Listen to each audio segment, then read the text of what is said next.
the Buddhist Center birthday, 26 years, but tomorrow is the real birthday of this Buddhist Center. So it's 26 years old. I'll say a little bit more about that after the tea break, just a bit.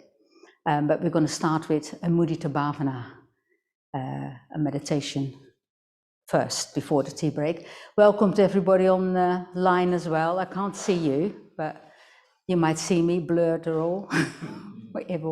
Yeah, just welcome everybody. It's lovely to have everybody here, and I see there's quite a few people online as well. So it'll be a meditative, reflective evening, so like a quieter way of celebrating, but with a lot of appreciation, hopefully. Yeah. So I'm standing up because I'm gonna salute with you all the three jewels.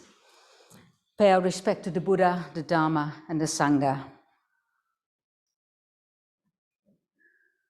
Namo Buddhaya.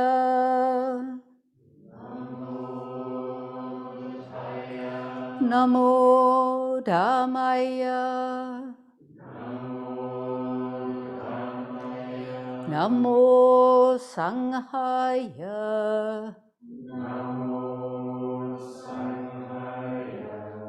Namo Namah. Om.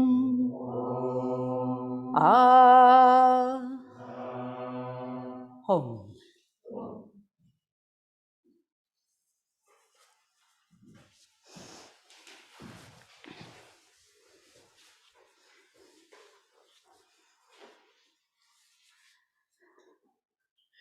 So yes, we're going to start with mudita bhavana.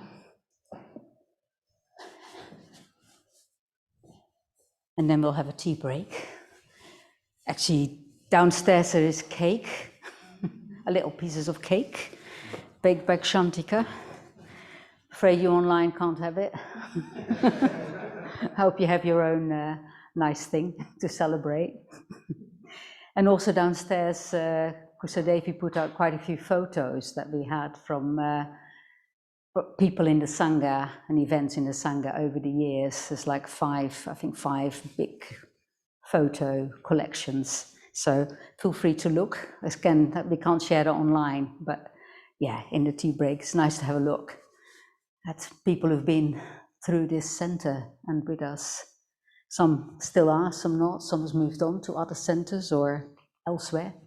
Yeah. It's 26 years.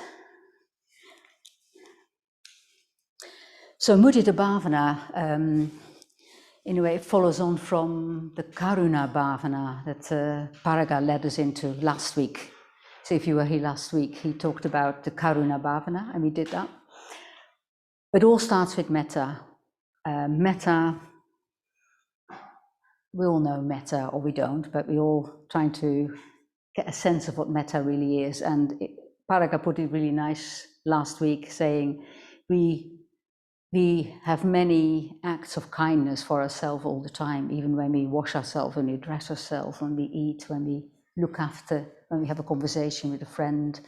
You know, there's many ways in which we take care of ourselves and of other people. And that's, you could say that's where metta starts, yeah?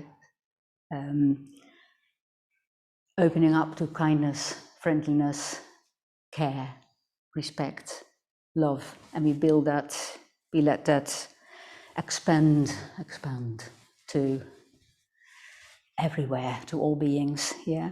So when metta's there, when this sense of well-wishing, of kindness is there, and it meets people who are suffering, it meets suffering in ourselves, in others, then there will be a response of kindness, there will be a response of wanting to help, or just listen, or just be there. So that's like a compassionate response. That's karuna. With mudita, it's metta meeting joy, yeah, or appreciation, gladness. Mudita really means, so it's the same thing, the same phases, the same stages as in the the Karuna Bhavana, but it's response to what is lovely in other people, what we glad about in other people, yeah, and in ourselves. So mudita, you could say, is yes, that natural response from when that kindness, when that love, when that metta meets joy, meets goodness. Yeah, I can say a lot more, but I don't want to because I don't really have time. But I think with mudita is like gladdening the mind. That what brings gladness to our mind. Pleased with good things. Pleased with good things that are happening to others. Yeah, their qualities, their successes. It's a genuine appreciation, and it's genuine. Yeah. When it's really mudita, there isn't a hint of envy or, think, why not me? Yeah, sort of thing. It's just there, it bursts out of your heart into just rejoicing in that situation or that happiness for another person. You want to say something, Lloyd? Yes, it's the same people as in the nice bar. Yeah, but I'll say that, yeah, same stages, one extra. Oh, one extra. Yeah. So it's genuine joy. But of course, in this meditation, when we doing this, when we're reflecting on it, when we're being with this, we might feel a little sense of big sense of a bit of envy, or it doesn't always feel like that. There can be joy, and it can be tainted with a bit of envy. And I think again, just noticing when that happens, yeah. I was thinking if somebody else gives a really good talk here, yeah, saying things much better than I do, yeah. Sometimes I can just, wow, lovely, yeah. It's very genuinely clean. And sometimes there's a bit of, oh, I can't do that, yeah, or why not me, sort of thing, yeah. So we all have that, isn't it, a lot. It's just really noticing it, and what we're trying to do here is just tuning into that, that sense of joy, yeah, appreciation. I think appreciation is a really good word for this. So yeah, metta in contact with joy and appreciation. Next week, Kshantika will say more about karuna and mudita, and look a bit more at those things that are getting in the way. Yeah, so I won't say more about that this time. We're just going to do it. Yeah. So we start, it's the 6th, in Metta Bhavana is 5 stages. The Karuna Bhavana and the Mudita Bhavana both have 6 stages. Yeah, so there's first, we start with metta for ourselves. There's that sense of opening up to ourselves, wishing ourselves well, kindness. Then metta for somebody who we know who's really doing all right, who's happy, or things are going well for them. So bringing them to mind with metta. And then we go on to feeling joy for a good friend, joy for a neutral person, joy for somebody who's difficult, and then mudita going out to all beings. Yeah, so very similar to the Metta Bhavana. I'll mention just the stages. Yeah, I won't say anything else. I'll just let you get on with it. Just connecting with that heart opening. I was going to say one more thing and I've forgotten it. There we go. Oh yeah, because it's a celebration of our Nottingham Buddhist Centre and therefore our Nottingham Buddhist Sangha, the people who are practicing in this centre or through this centre. I'm suggesting that for this particular Mudita Bhavana, you bring to mind people in the actual circle of Sangha here, the local Sangha.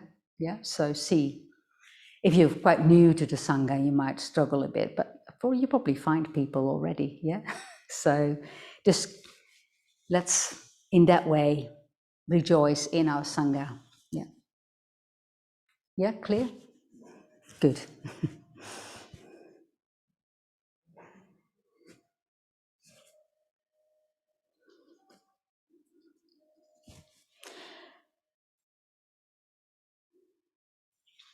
So we'll have 25 minutes for this meditation.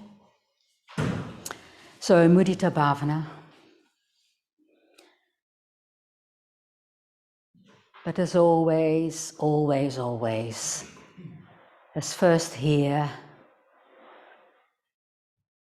connecting with how you are now, this very moment, here, sitting at home, sitting in the shrine room with other people, sitting on the earth.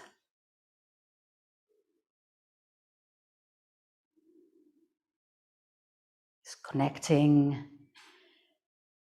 with your body, connecting with your body, touching the seat, the floor.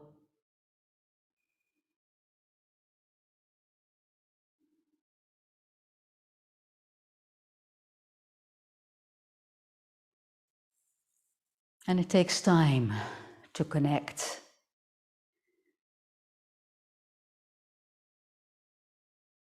It's like throughout the whole meditation, you just keep now and again coming back to disconnecting. Are you still sitting on the floor? You're still connected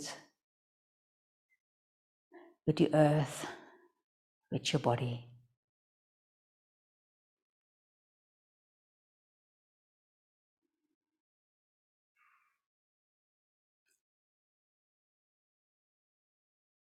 So bringing awareness right into the lower part of your body, touching your seat, the floor, the earth.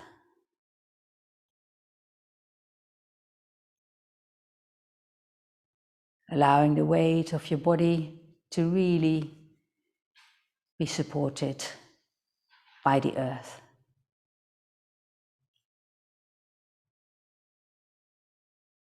More and more in each moment.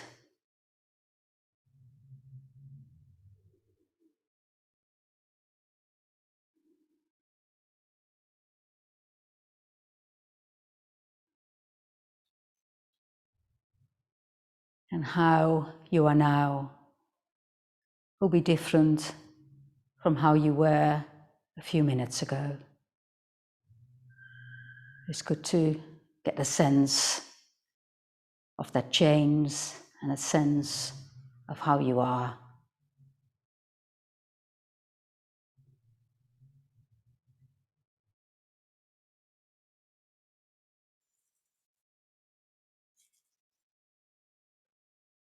And all of your body just taking up space.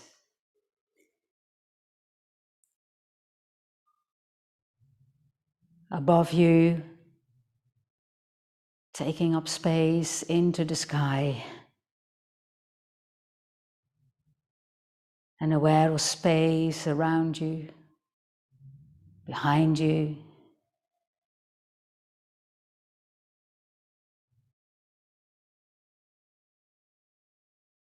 Just relaxing into sitting here.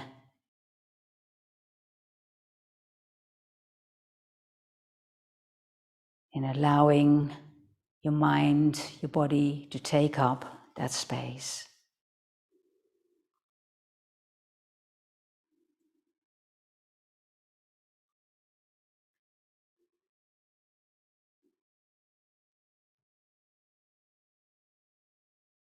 Noticing breathing, movements with breathing in your body.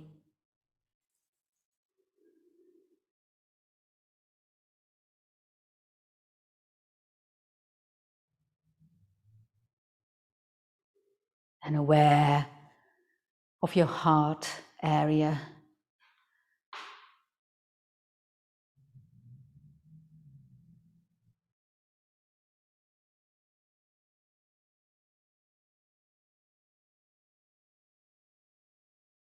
Just allowing your heart area to be warm, to be filled with a sense of kindness, of well-wishing, of appreciation for you, for yourself.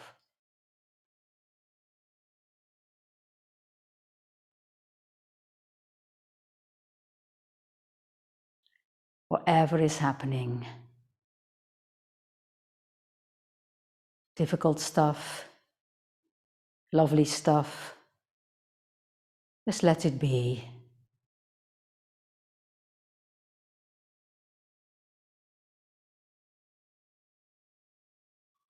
Just meet it with a sense of well-wishing and appreciation for you.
It can sometimes really help to allow a little smile. You don't want to force it, but just see what happens if you smile a little.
And then from that metta for ourselves,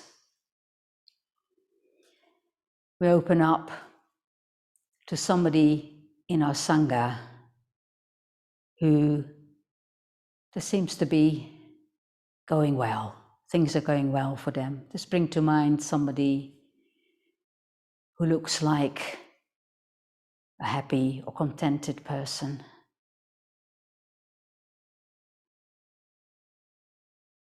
Or even just one situation that particularly worked out well for them. That could be enough. So meet that happiness with metta.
And when that metta, the warmth in your heart meets the joy of this person,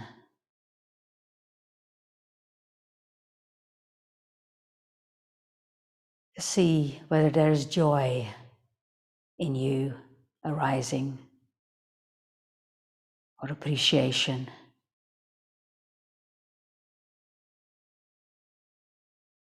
A gladdening.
And then bringing to mind a friend, again in this Sangha, if you can. Somebody you're friendly with. Doesn't have to be a very good friend.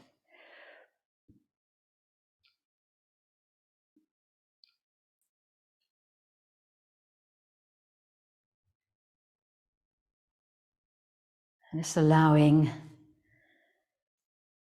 that sense of joy, of mudita,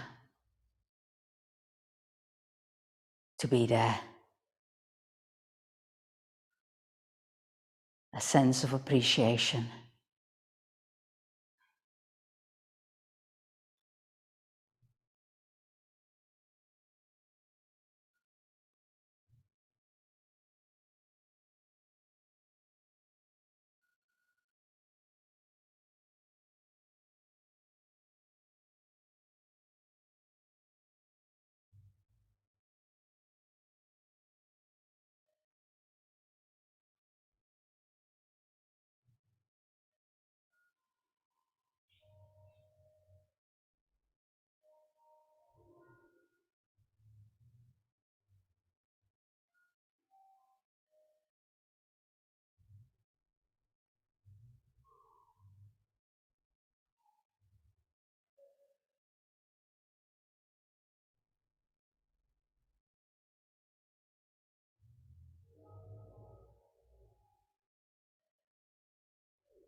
then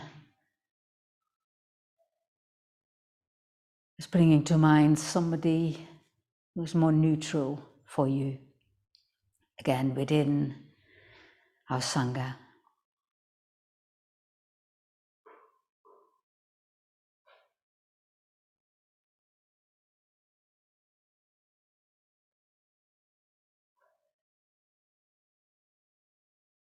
And again, see where there is appreciation and joy for what is going well for them or their qualities.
And then bringing to mind somebody in the Sangha who you find a bit difficult.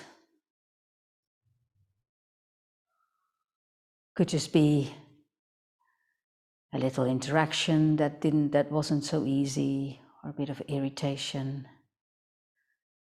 or a bigger difficulty. Somebody who you don't find easy.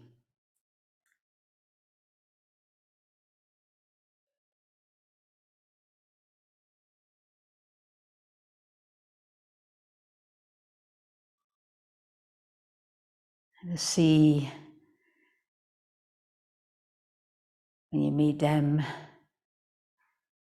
with that warmth and openness in your heart that matter, whether there can be a sense of mudita, of appreciation and joy for what goes well for them,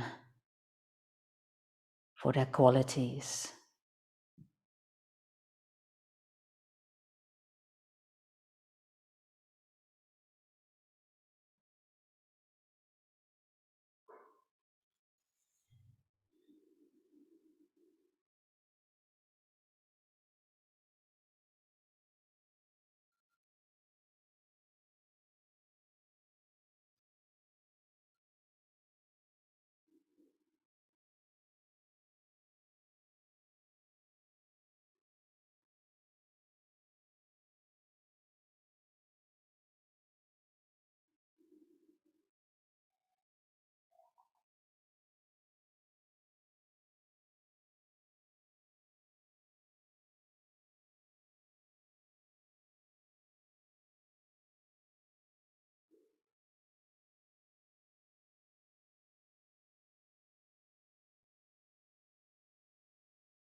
And then extending or bringing to mind, opening up to all beings everywhere. With a sense of metta, connecting with the beauty in others, the qualities in others.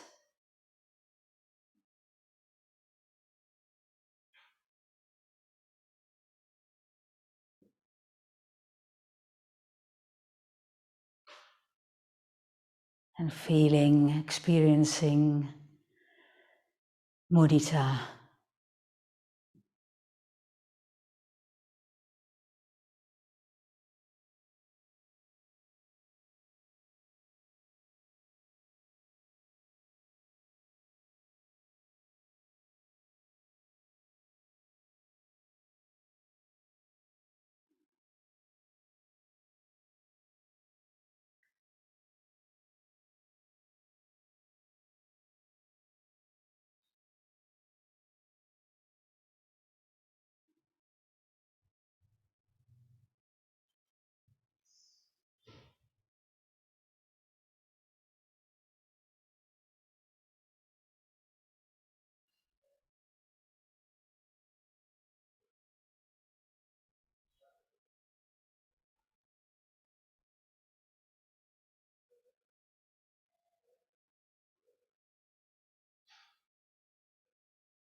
And just taking time to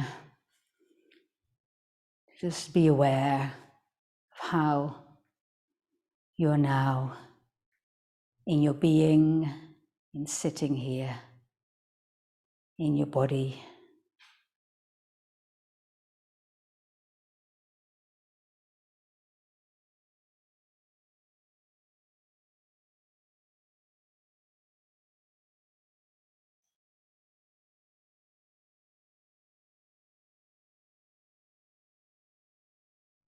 And taking time to really slowly come out of this meditation.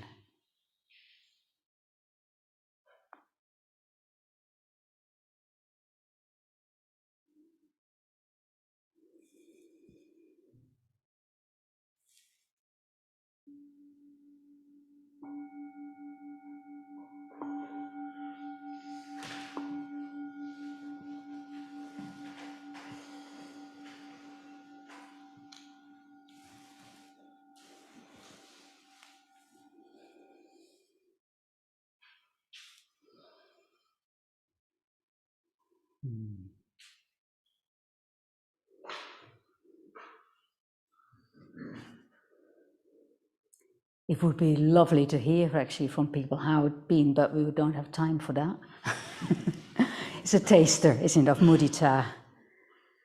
It's just metta in another kind of context, metta responding. Yeah.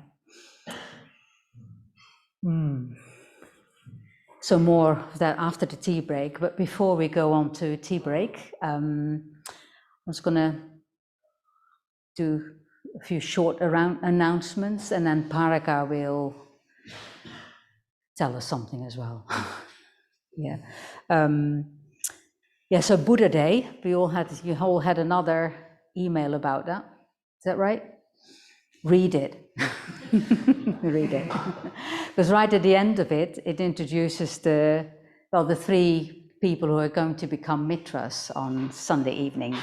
They're introducing themselves. Very moving to read, actually. Very moving why people people talking about themselves, introducing themselves, and sharing their inspiration. So that's Nina, Agnieszka, and Cory. So that's happening on Sunday night. We are celebrating the Buddha's enlightenment. I mean, without the Buddha, we wouldn't be here, really not. So, I wouldn't be here. So we're celebrating that, and that's done throughout the whole Buddhist world, not necessarily on Sunday, but around the full moon of May, actually. So the program, you all will have it sent. There's also one on the board. You can come for either the afternoon and the evening, or just the afternoon, or just the evening, up to you. It's lovely to be there for the whole day. You don't have to book, just come. The afternoon starts at 2 o'clock, and then at 5:30, there'll be shared food. So bring food to share, vegan food. 7 till 9, that's the evening program. Yeah, and the afternoon is just in person. The evening is hybrid, so in person and online. Yeah, so that's the main thing. The afternoon there'll be some talks there. Actually, Millie, Kirsten is here, and Ian as well. They're going to talk about their connection with the Buddha, and there's meditation and readings about the Buddha's enlightenment. So there's a lot of good stuff. Yeah, so do come if you can. Yeah, celebrate in that way. And then the Saturday after that, 21st of May, there's a women's morning, a women's gathering here in the center, 10 till 1. So that's also in our publicity, so have a look. And I want to mention one more thing, that is in July, the 3rd of July, this is for everybody, the whole Sangha, singing day here, a singing event. So come and sing with Sangha Gita, who's coming from Sheffield. She's a lovely singer. She's gonna. You don't have to know how to sing. That's not the point. Yeah. So, but it'll be really fun to do that. There'll be more about that later, but I just want to mention that already. The 3rd of July. Okay, Paraga, over to you before we go for tea.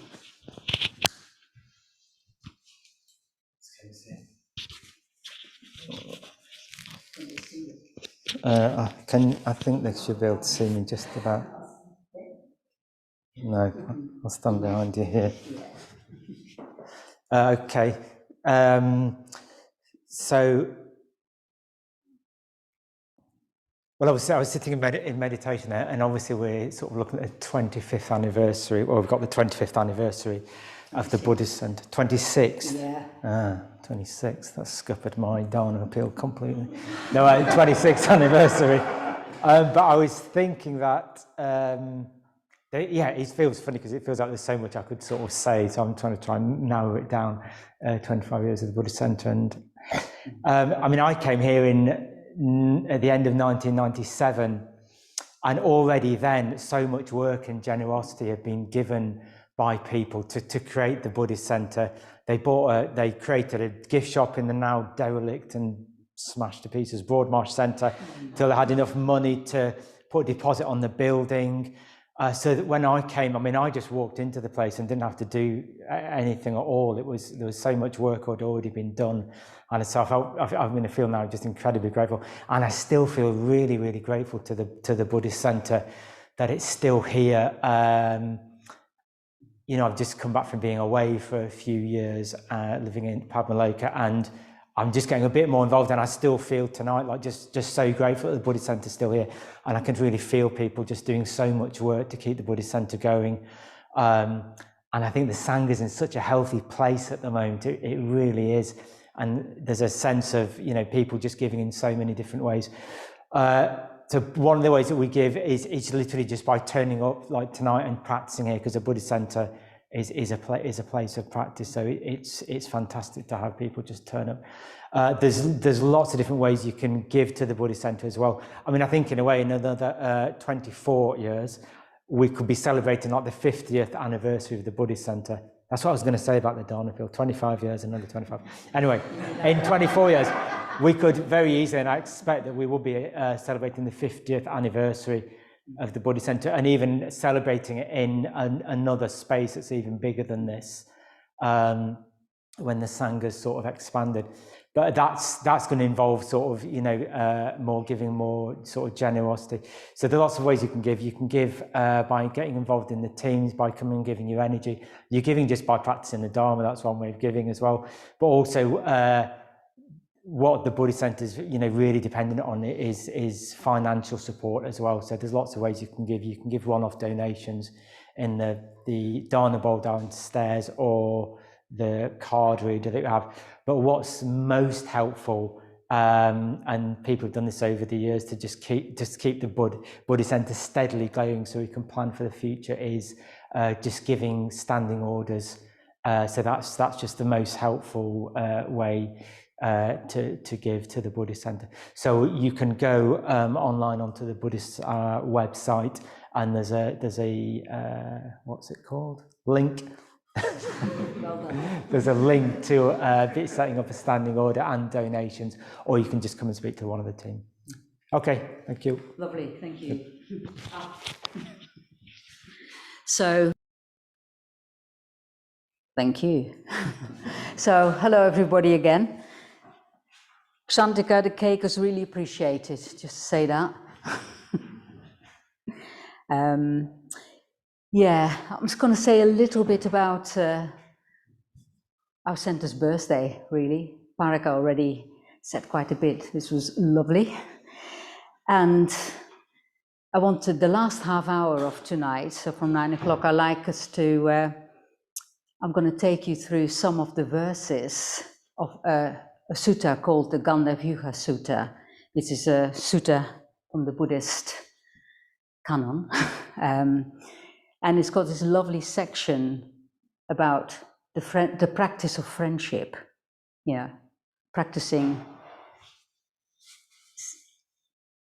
seeing friends as the people you can learn a lot from, in a way. So, and I'm going to read slowly through some of those verses, and then at the end we'll have the Shakyamuni mantra chanted, so the Buddha's mantra chanted by Kusala Devi, and people who want to can make offerings, and so that will be the end of the evening.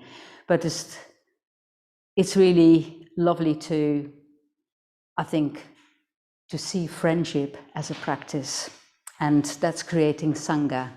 And in a way, that is what this center is. The Buddhist Center is. It's a network. Actually, our whole Buddhist community, order members, mitras, people friends, people who come regularly to Sangha events, practicing together creates a network of friendship. And friendship you can see in different ways. Friendship doesn't need to mean that you're intensely in communication with people all the time, with somebody. It can be this kind of this sense of being aware of somebody else's commitment to practice. It can be that we call that going for refuge. Is that we relate to each other in that way, and that already creates a friendship. So see friendship in that way, because I know sometimes we in our Sangha we put a lot of focus on friendship and that word, and sometimes it puts people off a bit, like, oh gosh, I don't have any friends, right? And everybody knows each other. So I think friendship in Sangha is different, So, and it takes time to deepen connections, doesn't it? To get to know each other. And also Sangha is so many people involved, so you can't have that same intensity with everybody. So that's not, you can have that with a few, but that's not necessarily what that is about, when creating a network. It's, but you'll find probably just now, like in a break on a Sangha night, that you can just sit with somebody on the sofa or on a chair, and suddenly you go into an aspect of practice, or somebody's life, and you can have that meaningful communication. Those snippets are jewels, jewels of Sangha. And that is what this center is for, Paraka beautifully put the start of this center. Yeah, so in 1996, it must have started 26 years ago, if I'm right. Yeah, is that right? That's right. So that's tomorrow is the official opening day. And yeah, I was actually at the time that I was chairing the Amsterdam Buddhist Center, and I went to chair meetings here in England, and Abhay Kirti was on one of those, and he's the one who, with some other people, started that Broadmarsh Evolution Shop, yeah, which then raised money to buy this building. So, and that was like a novel plan.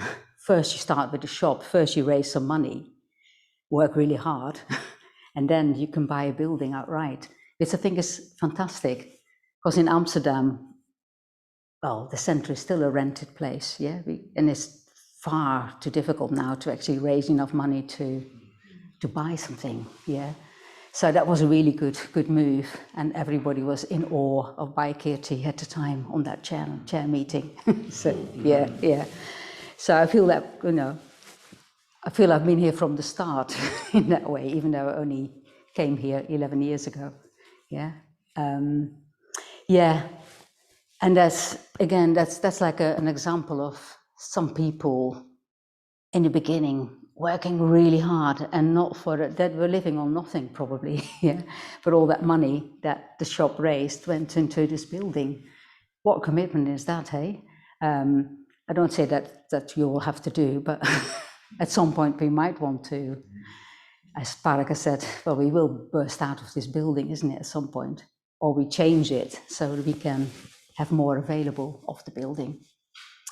Yeah, so a building is here for us to connect, for us already in a Sangha practicing, and for new people to make contact with the Dharma. Yeah, that's what this building is for. A building is never just because it's a building, right? It's only alive with the people in it. So, and it's become a really, as Paraka said, it's a really healthy Sangha at the moment. There was a time when there was difficulty in this Sangha here locally, and different Buddhist centers go through that. Difficulties happen, people are people, or the members are not perfect, I'm sad to say. You know, nobody unless you're fully enlightened, you know. We all have blind spots. I like to say a little bit about blind spots.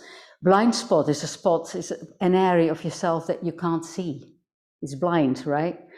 And that's where we need, and we will act from that, yeah, as well as all the rest. But those areas that we can't see really, that's where we need other people to point it out to us. Hopefully not in too harsh a way, you know. I think this is your blind spot. No. Well, sometimes it happens like that, but let's do it kindly. But sometimes you're just being mirrored back by somebody else acting in a way. They don't have to say anything, but they act in an exemplary way. Is that a word? Yeah. That we see and think, yeah, that can happen as well.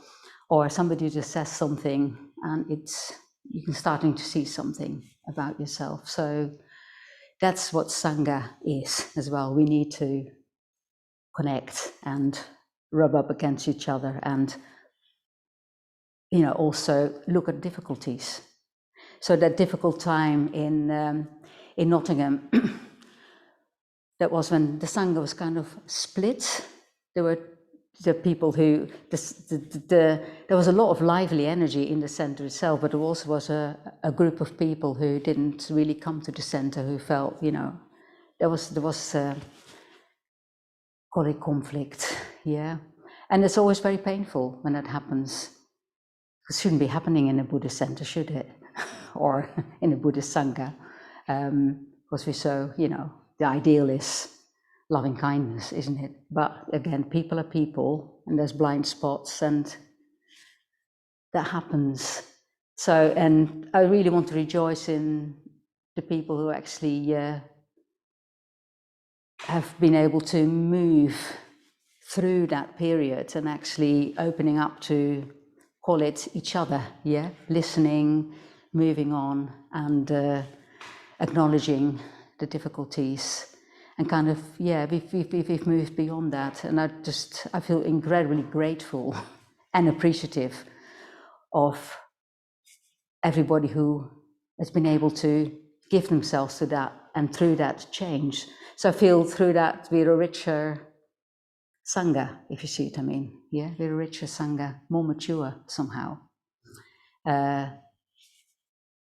Yeah, we learn, don't we? So and I think that's that sense of healthy Sangha right now, and people feel welcome. You know, everybody is welcome. So yeah, but again, we don't know. It might trip us up again, isn't it? Because blind spots are there. So anyway, that's the main thing I wanted to say. I just want to, yeah, I appreciate just everybody who's given to this place. I could name a lot of people. I'm not going to. We can do that on another birthday. But I actually do want to mention Punaruchi, who lives in Nottingham. Many of you have never met her because she doesn't come to the center a lot. Her health is not so good. But she's been organizing all those mats and cushions that we're sitting on, you know, covered them and so on with a group of people. Teams of people just making this place, you know, to what it is, yeah? So, okay, gratitude.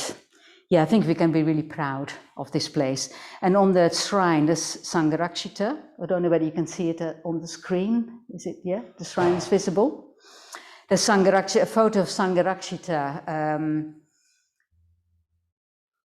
cutting through the ribbon to open the doors for the center. So that picture is there. And I've also put the Buddha Shakyamuni there as an image on the shrine. And he's walking into the world with the gesture of fearlessness. So I think that symbolizes, both those images symbolize what we're trying to do, you know, really reach out with the Dharma to people who want to get, to people who it might benefit. I think it could benefit everybody, but you know, people have to choose. Yeah. So, yeah, moving out into the world, that's what this center is for. Okay, I'm going to stop there because I would like us to, for 10 minutes only, to pair up here in the shrine, and we'll pair up. And online, Ian knows this, I think there'll be just groups of 3 people online meeting. And in those 10 minutes, just share some appreciation that you have for either people in this Sangha or for the place. Yeah, just connect with what it's giving you and what you appreciate. Yeah, and then we go into the Gandhavyuha Sutta. So 10 minutes, Ian, if that's okay for you. Be back by 9:05.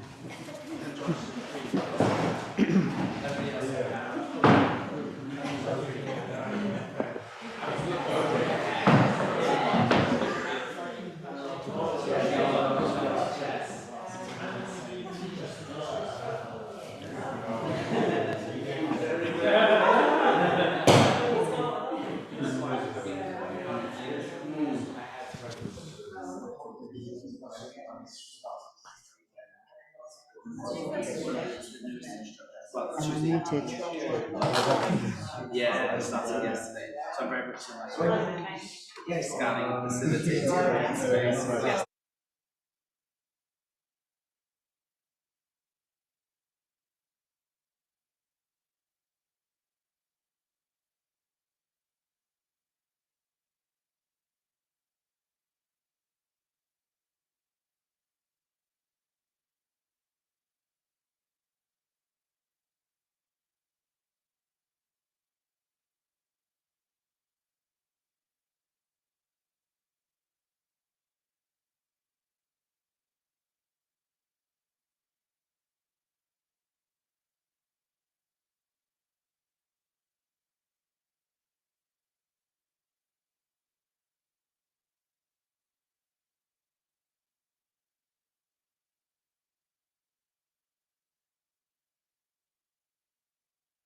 It's for we've got 25 minutes for the verses of some verses on friendship of the Gandharva Sutta.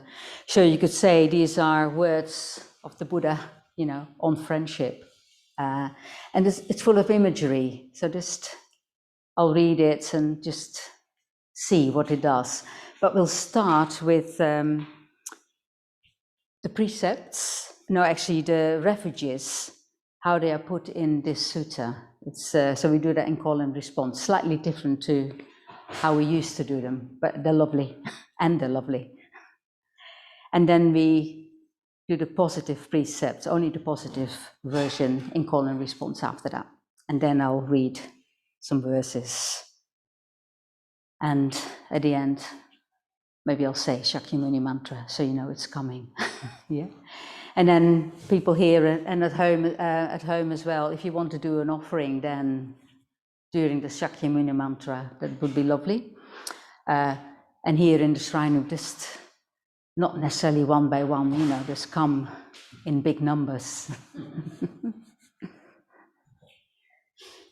And imagine that all that incense or candlelight, just fills the whole building with gratitude and appreciation, and that going out into the world, into the universe, to all corners. Yeah, the good of the Dharma. Reaching out.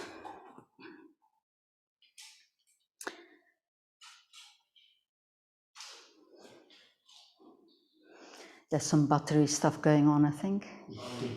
It's all right.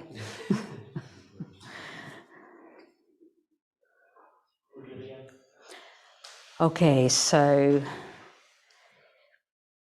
the refuges from the Gandharva Sutta in call and response.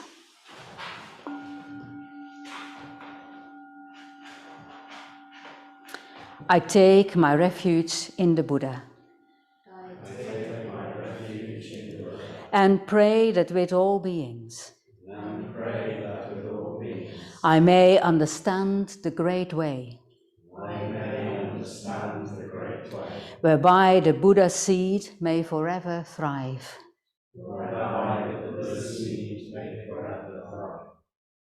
I take my refuge in the Dharma. And pray that with all beings, I may understand the great way. Sorry, I may enter deeply into the sutra treasures. Whereby our wisdom may become vast as the ocean.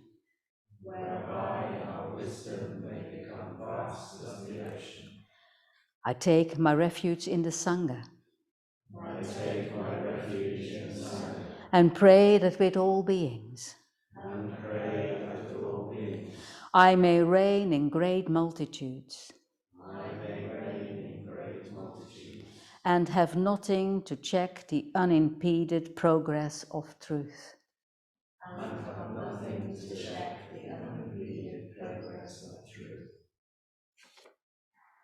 With deeds of loving kindness, I purify my body. With deeds of loving kindness, I purify my body. With open-handed generosity, I purify my body. With open-handed generosity, I purify my body. With stillness, simplicity, and contentment, I purify my body. With stillness, simplicity, and contentment, I purify my body. With truthful communication, I purify my speech. With truthful communication, I purify my speech.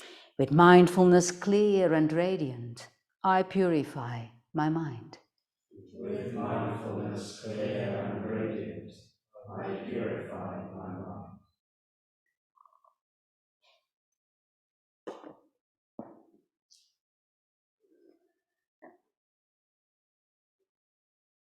So to settle into like a meditative mode,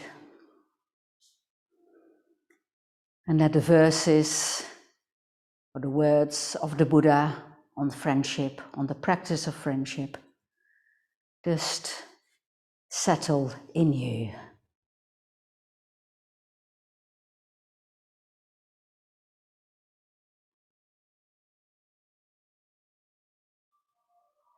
It is hard to find, even in hundreds of lifetimes, such friends as these I have now met. I will attend my friends as a servant. They are valiant givers of fearlessness, reliable caravan leaders, guides who give me well-being. With these thoughts, I will serve my friends.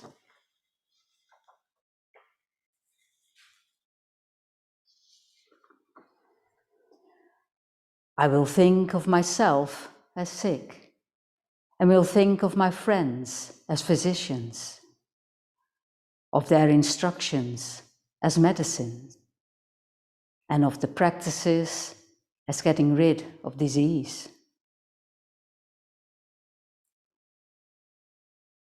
I will think of myself as a traveler, and will think of my friends as guides, of their instructions as the road, and of the practices as going to my destination.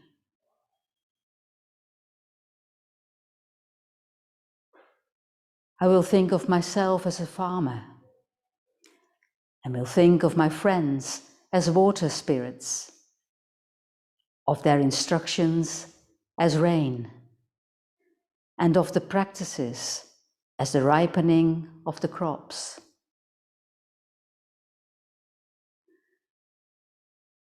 I will think of myself as a prince, and of my friends as the chief ministers of a spiritual king, of their instructions as the precepts of kingship, and of the practices as putting on the turban of truth, adorned with the crest of knowledge.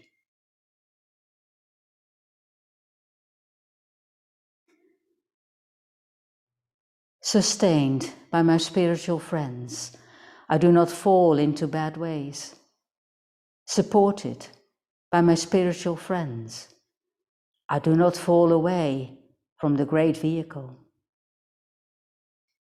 Minded by my spiritual friends, I do not overstep the precepts. Guarded by my spiritual friends, I do not come under the sway of bad influences. Developed by my spiritual friends, I rise above the world. Hidden by my spiritual friends, I am unstained by mundane things. Attended by my spiritual friends, I become heedful and alert in all my practices.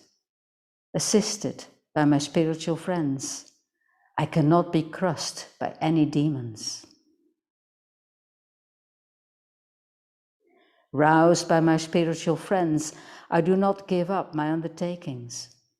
In association with my spiritual friends, I develop all the elements of enlightenment.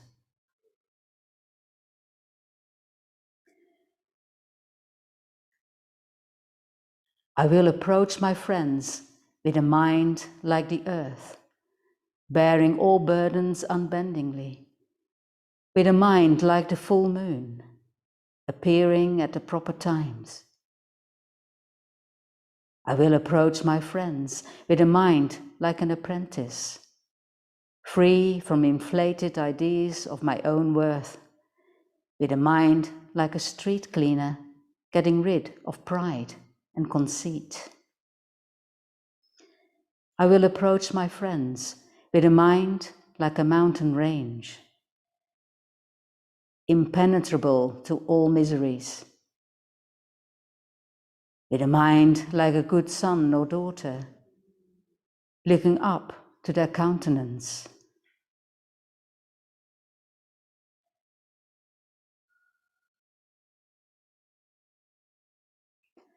And I will grow in goodness, like plants growing up a mountainside. I will become a vessel of all the Buddha teachings, as the ocean is of water. I will purify my determination for enlightenment, as fire does gold. I will rise above the world like the polar mountain over the sea.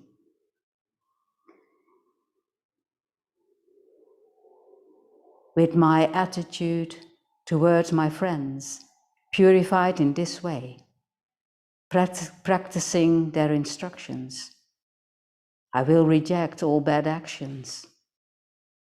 As the ocean throws up a corpse,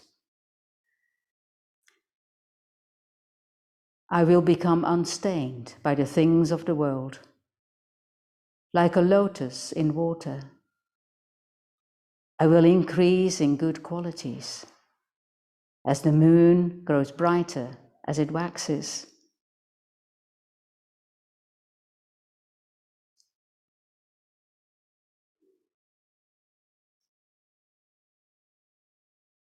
All practices of the Bodhisattvas, all their transcendent ways, all their mystic knowledges and spiritual powers, all perfections of all attainments, of all aspects of Buddhahood, derive from spiritual friends, are rooted in spiritual friends, are fostered by spiritual friends, are caused by spiritual friends. I will serve my friends with the highest aim, thereby growing like a lotus in water.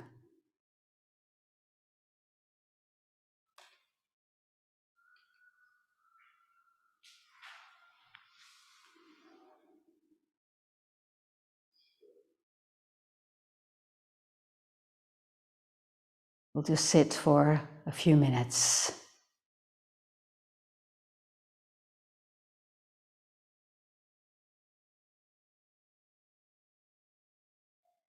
It is symbolism, these verses, just in our mind, in our being.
And the mantra of the historical Buddha, Shakyamuni.